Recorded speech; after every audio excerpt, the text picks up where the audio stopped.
Leagues কাপের group স্টেজের ম্যাচে মেক্সিকান ক্লাব অ্যাটলাসকে 2-1 গোলে পরাজিত করেছে ইন্টার মিয়ামি। সত্যিকার অর্থেই লিওনেল মেসি এই ম্যাচে একেবারে আউট অফ দ্য বক্স একটা পারফর্ম করেছেন।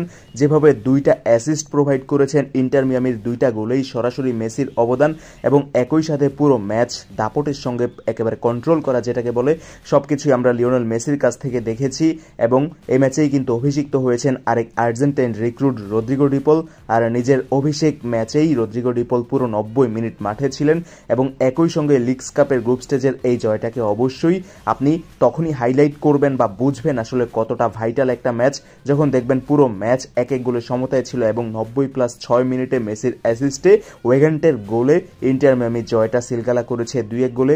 এর আগে পুরো প্রথমার্ধটা জুড়ে ইন্টার মিয়ামি আক্রমণ ভালোই করেছে, তবে গোল করতে পারেনি। অ্যাটলাসও আসলে কিছুটা আক্রমণ করেছিল সেই সময়টায়, তবে দ্বিতীয়ার্ধে 57তম মিনিটের সময় লিওনেল মেসির অ্যাসিস্ট থেকেই সেগোভিয়া গোল করেছেন। এর আগে প্রি অ্যাসিস্ট করেছেন সার্জিও বুস্কেটসের সেই ডিফেন্স সেরা পাস থেকে লিওনেল মেসি আবার সেগোভিয়াকে খুঁজে পেয়েছেন এবং সেগোভিয়া ফিনিশ করেছেন। তখন ইন্টার মিয়ামি 1-0 গোলে এগিয়ে যায়। পরবর্তীতে 80তম মিনিটের সময় অ্যাটলাসের মেক্সিকান ডিফেন্ডার লোজানো জটলার মধ্য থেকে গোলটা করেছেন এবং অ্যাটলাসকে ইন্টার মিয়ামির সঙ্গে এই ম্যাচে সমতায় এক এক গোলে সমতায় নিয়ে এসেছেন। এরপর ম্যাচে কিছুটা উত্তাপ ছড়িয়েছে বটে, তবে ম্যাচের 90+6 মিনিটের সময় যেভাবে লিওনেল মেসি 1-1 খেলেছেন এবং শেষ পর্যন্ত ওয়েগেন্টকে খুঁজে পেয়েছেন, দুবারই প্রায় একই সিচুয়েশনে গোলকিপারের সামনে মেসি বল পেয়েছেন কিন্তু নিজে শট না করে সতীর্থদের খুঁজে নিয়েছেন। ম্যাচের গুরুত্বপূর্ণ মোমেন্টে একেবারে সঠিক সিদ্ধান্ত যে মেসি এখনও নিতে পারেন এই বয়সে এসে, নিজে শট না করে একেবারে ইজি গোলপোস্টের সামনে থাকা নিজের দলের প্লেয়ার বা সতীর্থকে গোলটা বানিয়ে দিতে পারেন, সেটার আরও একটা উদাহরণ সেগোভিয়াকে এবং ওয়েগেন্টকে 2টা অ্যাসিস্ট করার মাধ্যমে লিওনেল মেসি কিন্তু আরও একবার সেট করলেন। আর 90+6 মিনিটের সময় ওই গোলটাকে রেফারি ইনিশিয়াল কলে অফসাইড হিসেবে কাউন্ট করলেও পরবর্তীতে ভিআর চেক করে গোল কনভার্ট হয়েছে এবং গোল দিয়েছেন। এরপর কিন্তু সবাই আসলে উদযাপনে মেতে উঠেছে। আর পরবর্তীতে একটা হিডেন মোমেন্টও কিন্তু অ্যাটলাস প্লেয়ারদের সঙ্গে ইন্টার মিয়ামি প্লেয়ারদের ক্রিয়েট হয়েছে।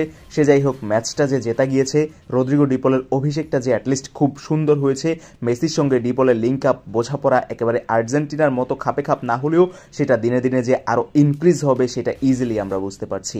এবং মিডফিল্ডে সার্জিও বুস্কেটসের যে কার্যকারিতা এখনও এই ইন্টার মিয়ামি দলটাতে আছে, সেটা সার্জিও বুস্কেটস কিন্তু ম্যাচের পর ম্যাচে প্রুফ করছেন।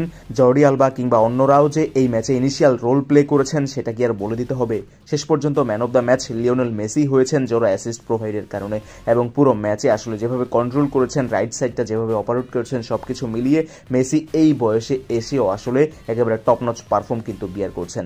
গোলটা পেলে সোনায় সোহাগা হয়ে যেত, কিন্তু গোলটাই এই ম্যাচে পাননি, তবু 2টা অ্যাসিস্ট করেছেন এবং ইন্টার মিয়ামির এই জয়ে সবচেয়ে ক্রুশিয়াল রোলটা শেষ পর্যন্ত 38 বছর বয়সী মেসি প্লে করেছেন। এবং যে কারণে 2-1 গোলের এই এক্সাইটেড একটা ম্যাচে ইন্টার মিয়ামি কিন্তু শেষ পর্যন্ত জয়টা সিলগালা করতে পেরেছে একেবারে শেষ মিনিটের গোলে। যদিও এইটা লিগস কাপের ম্যাচ ছিল, তবুও MLS তথা মার্কিন মুলুকের এই ফুটবল ম্যাচগুলো আপনি দেখেন কিনা, ওভারঅল লিওনেল মেসির জন্যই আসলে ইন্টার মিয়ামির খেলা মাঝে মধ্যে দেখা হয়। ইন্টার মিয়ামি বা লিওনেল মেসি রিলেটেড যে কোনো আপডেট অবশ্যই ফুটবল উইথ নাসিম চ্যানেলে পেয়ে যাবেন, তাই অবশ্যই এই চ্যানেলটা সাবস্ক্রাইব করে আমাদের সঙ্গেই থাকবেন। ধন্যবাদ সবাইকে।